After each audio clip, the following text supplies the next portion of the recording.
chers auditeurs, auditrices. C'est une magnifique continuité. Après avoir célébré la naissance, Noël, nous célébrons maintenant la manifestation de Dieu à tous les peuples, ce qu'on appelle Épiphanie. Nous avons vu se lever son étoile et nous sommes venus l'adorer. Évangile de Jésus-Christ selon saint Matthieu. Jésus était né à Bethléem en Judée au temps du roi Hérode le Grand. Or, voici que des mages venus d'Orient arrivèrent à Jérusalem et demandèrent: où est le roi des Juifs qui vient de naître? Nous avons vu son étoile à l'Orient et nous sommes venus nous prosterner devant lui. En apprenant cela, le roi Hérode fut bouleversé et tout Jérusalem avec lui. Il réunit tous les grands prêtres et les scribes du peuple pour leur demander où devait naître le Christ. Ils lui répondirent: à Bethléem en Judée, car voici ce qui est écrit par le prophète. Et toi, Bethléem, terre de Juda, tu n'es certes pas le dernier parmi les chefs-lieux de Juda, car de toi sortira un chef, qui sera le berger de mon peuple Israël. Alors Hérode convoqua les mages en secret, pour leur faire préciser à quelle date l'étoile était apparue. Puis il les envoya à Bethléem en leur disant: allez vous renseigner avec précision sur l'enfant, et quand vous l'aurez trouvé, venez me l'annoncer, pour que j'aille moi aussi me prosterner devant lui. Après avoir entendu le roi, ils partirent. Et voici que l'étoile qu'ils avaient vue à l'Orient les précédait, jusqu'à ce qu'elle vienne s'arrêter au-dessus de l'endroit où se trouvait l'enfant. Quand ils virent l'étoile, ils se réjouirent d'une très grande joie. Et ils entrèrent dans la maison, ils virent l'enfant avec Marie sa mère, et, tombant à ses pieds, ils se prosternèrent devant lui. Ils ouvrirent leur coffret et lui offrirent leurs présents, de l'or, de l'encens et de la myrrhe. Mais, avertis en songe de ne pas retourner chez Hérode, ils regagnèrent le pays par un autre chemin. Cette belle page de l'évangile de saint Matthieu nous apporte beaucoup de lumière dans notre relation personnelle avec Jésus. Où est le roi des Juifs qui vient de naître? Voici la question des rois mages. Les rois mages sont à la recherche du roi des Juifs qui vient de naître pour lui rendre hommage. Cette démarche des rois mages devrait nous inspirer sur notre marche à la suite de Jésus le Messie en tant que chrétien. Comme le roi mage de l'Évangile, notre cœur devrait toujours être en quête de Jésus, car notre cœur est fait pour le Seigneur. Il est le seul qui puisse combler cette profonde faim et soif qui habite notre âme. Nous avons beau chercher la plénitude dans tant de choses terrestres, rien ne semble combler le vide que nous ressentons. L'essentiel de notre existence est de vivre avec et dans le Seigneur, comme nous le dit la petite Thérèse. Dieu seul suffit. Chers frères et sœurs, interrogeons-nous, est-ce que nous cherchons le bonheur en Dieu, ou alors nous essayons de combler notre cœur avec tout ce qui est éphémère et passager? Où cherchons-nous notre véritable bonheur, le vrai trésor de notre existence, de notre vie? Merci mon frère. Comme tu l'as si bien souligné, Le test donné à notre méditation ce matin est riche de leçons et nous pouvons nous nourrir en regardant aussi bien les personnages, les mouvements, les signes. J'aimerais m'arrêter sur les personnes des rois mages. Ils ne sont pas du peuple élu. Ils ne font pas partie du peuple d'Israël. Ils viennent de l'Orient, ce sont des étrangers. Ils sont d'autres nations. Cela montre bien que le Christ n'est pas venu pour une catégorie de personnes, pour un groupe défini, pour une seule nation, mais il est venu pour toutes les nations. Et ces mouvements des mages vers lui expriment déjà cette attraction qu'il a sur l'humanité. Le désir de Dieu de nous rapprocher de lui précède toujours notre mouvement, notre premier pas. Bien que ces rois mages ne soient pas du peuple élu, ils sont quand même animés par quelque chose de très beau qui exprime la valeur de l'être humain, la recherche de la vérité. Cela renvoie à une partie de nous qui ne se contente pas du conformisme, du confort quotidien. Ces hommes, ils cherchent, ils s'interrogent, ils scrutent, ils regardent l'horizon, ils cherchent des étoiles. On peut aujourd'hui se demander quelle est l'étoile, quelle est mon étoile dans le ciel, quel est le signe qui m'invite à venir vers Dieu. Dans un monde où on s'éloigne de plus en plus de Dieu, il est bon de se rappeler que Dieu ne nous parle pas toujours par des hommes, mais parfois par des signes, par des désirs qu'il met dans notre cœur. Quel est aujourd'hui le désir de beauté, de vérité qui m'anime et qui est peut-être un petit signe que Dieu m'envoie pour venir vers lui. Ces mages qui sont quand même des rois acceptent de partir. Une fois qu'on a entendu ces désirs ou qu'on a scruté ces signes, il faut accepter de partir. La foi commence parfois par un inconfort, par quitter le quotidien, par s'arracher de ce qu'on aime, de sa protection, pour se livrer dans une marche, dans un pèlerinage, parfois obscur. L'étoile apparaît et il disparaît, mais la marche continue, dans la foi. Merci, chef, pour cette belle parole. Et en ce temps où Matthieu nous parle, cette parole de Matthieu aussi essaie de mettre un peu l'écho dans nos oreilles lorsque le Seigneur nous dit « Si vous ne m'adorerez pas, je susciterai des pierres qui m'adoreront. » Et je pense que ces mages ont aussi compris cette parole d'une certaine manière en suivant cette étoile.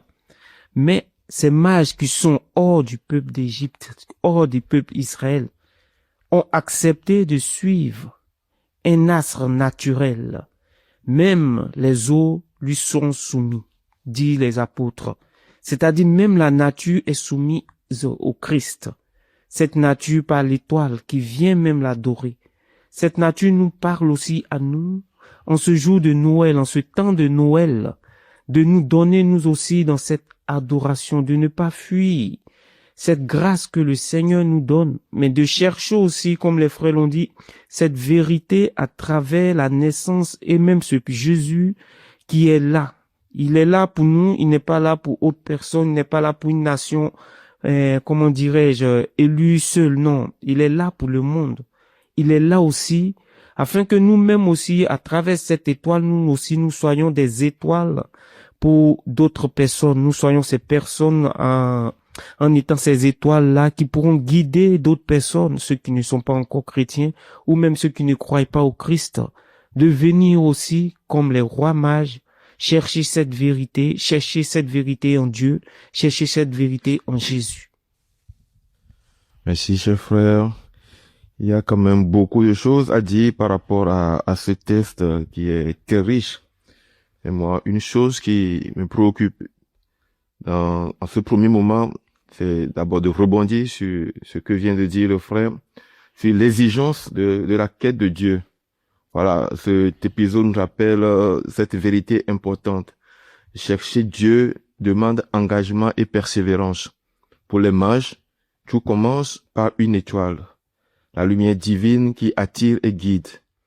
Mais voir l'étoile, nous avons vu dans le texte, n'est que le début. Pour le suivre, ils doivent quitter leur pays, affronter l'inconnu et se lancer dans un long voyage. Leur route n'est pas facile. Distance, incertitude, risque de se perdre. Chercher Dieu dans notre vie, c'est un peu la même chose. Ce n'est pas toujours simple. Il faut du courage, de la patience et de la persévérance. Parfois, le chemin est semé de doutes, de moments où l'on se sent seul et où la lumière semble faible. Quelques questions qu'on peut se poser pour poursuivre son discernement, c'est de savoir quels obstacles rendent ma recherche de Dieu difficile. Quelle peur ou distraction m'empêche de marcher à sa suite, malgré les difficultés? Suis-je prêt à persévérer malgré les épreuves, comme les mages qui vont jusqu'à Jésus? Tu comptes faire le voyage des mages, nous montre que la lumière divine attire et transforme. Chaque pas, chaque effort, pour rester fidèle à cette quête, nous rapproche de Dieu et change notre manière de vivre. Savoir cela peut nous donner le courage de continuer, même quand le chemin semble flou ou difficile.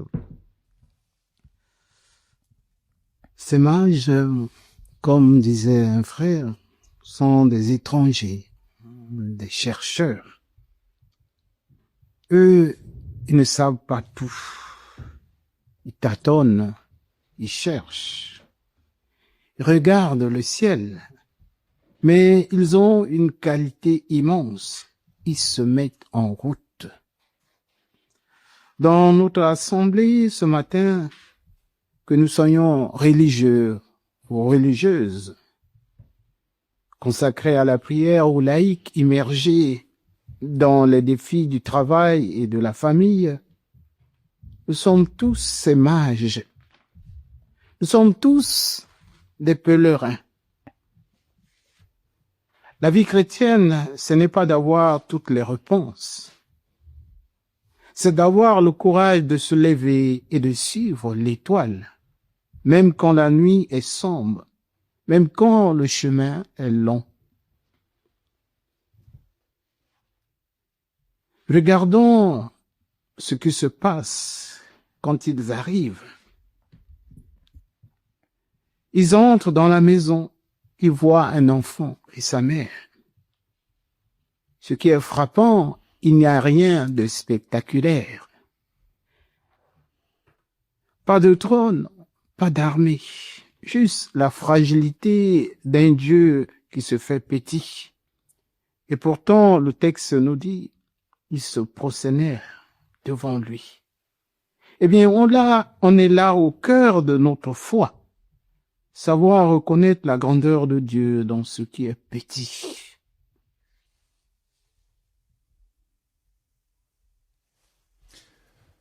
À la lumière des Saintes Écritures, nous pouvons être rassurés que Dieu n'est pas indifférent à notre quête de lui-même, ni de nos besoins pour trouver notre bonheur. Car Jésus lui-même le dit dans l'évangile de Saint Matthieu, « Demandez, on vous donnera. Cherchez, vous trouverez. Frappez, on vous ouvrira. En effet, quiconque demande reçoit. Qui cherche trouve, à qui frappe on ouvrira. »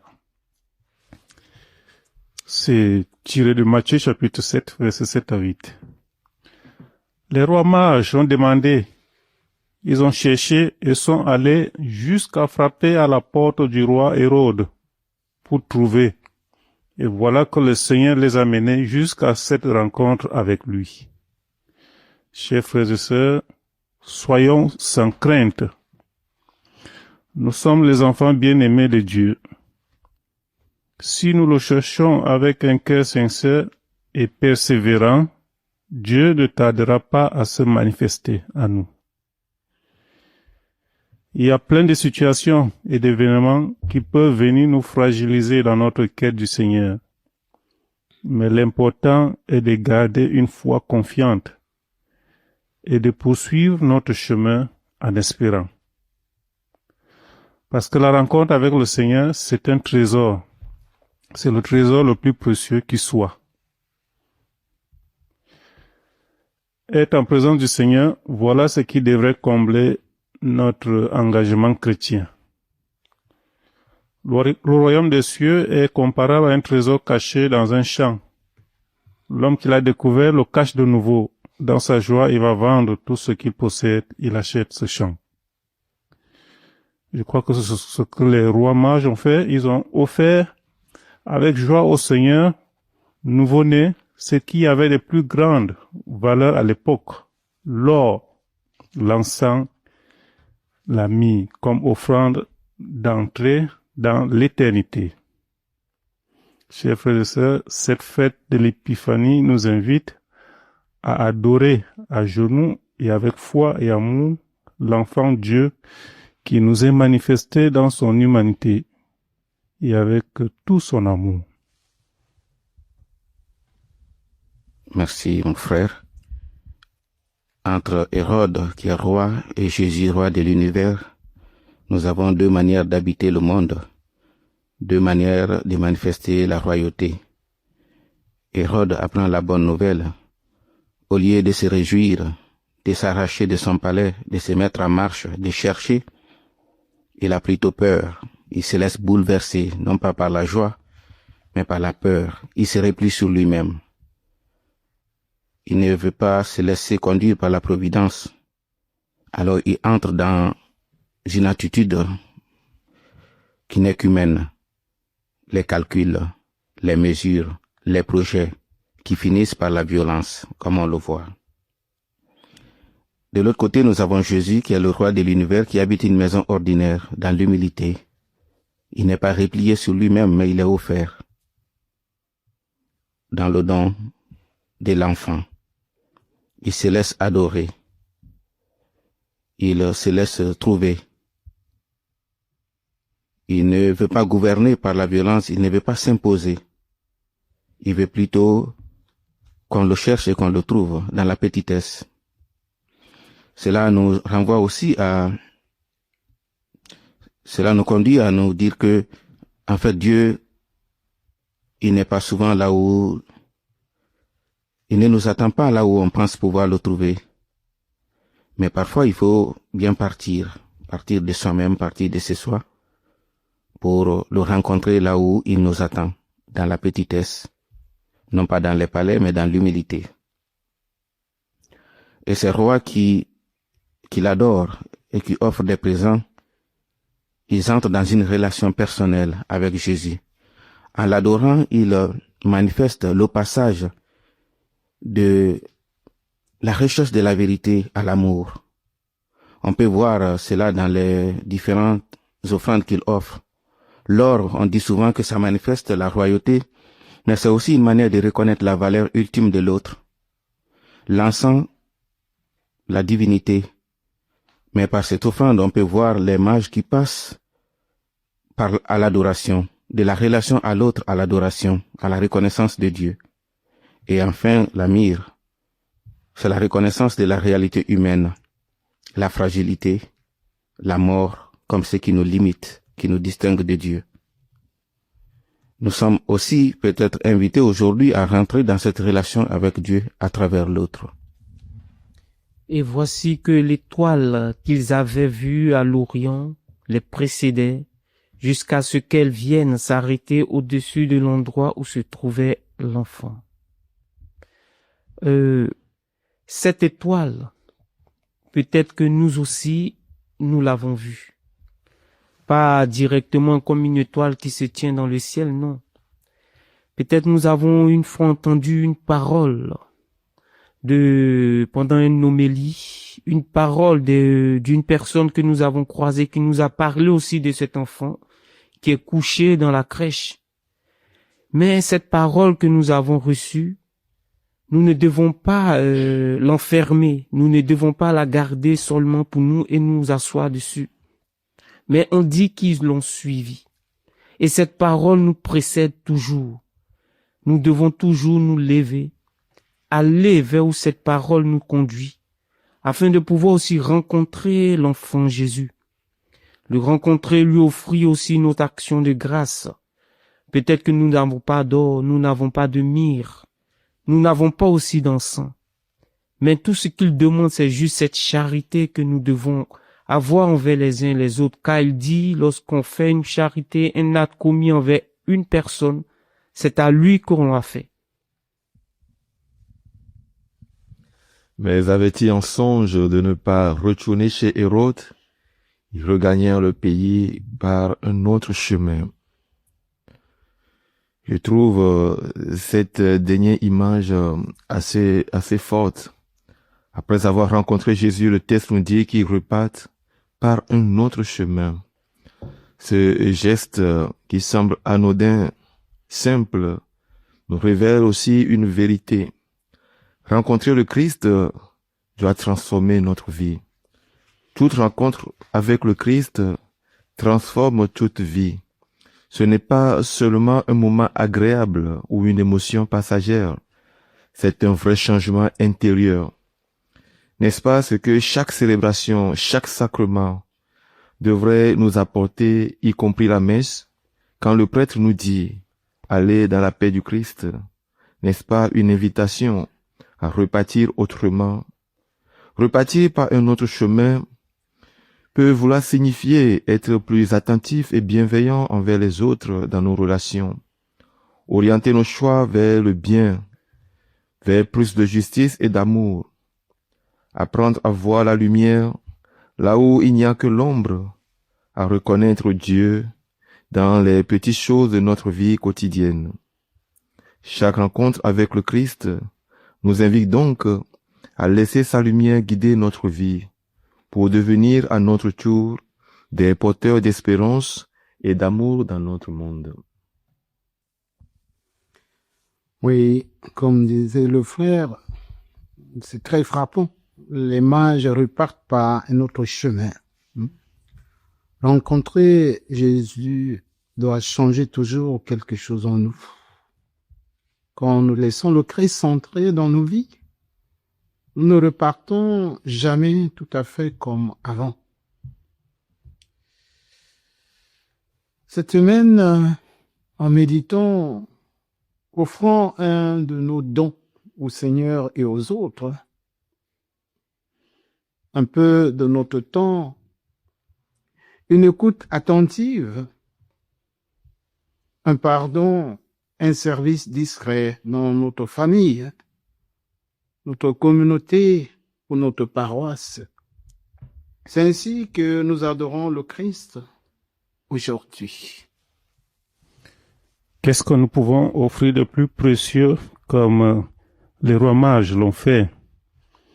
Le bien le plus précieux que je peux offrir au Seigneur est notamment mon amour, ma disponibilité et ma vie.